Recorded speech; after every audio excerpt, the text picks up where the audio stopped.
ஆவியில் எளிமையுள்ளவர்கள் பாக்கியவான்கள், பரலோக ராஜ்யம் அவர்களுடையது. மத்தேயு 5வது அதிகாரம் 3வது வசனம். Blessed are the poor in spirit, for theirs is the kingdom of heaven. Matthew chapter 5 verse 3. துயரப்படுகிறவர்கள் பாக்கியவான்கள், அவர்கள் ஆறுதல் அடைவார்கள். மத்தேயு 5வது அதிகாரம் 4வது வசனம். Blessed are those who mourn, for they shall be comforted. Matthew chapter 5 verse 4.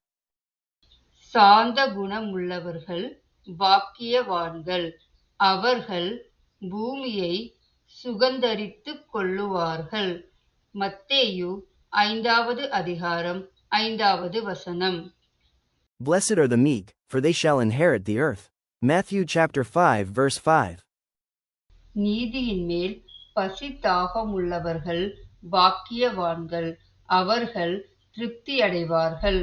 மத்தேயு 5வது அதிகாரம் 6வது வசனம். Blessed are those who hunger and thirst for righteousness, for they shall be filled.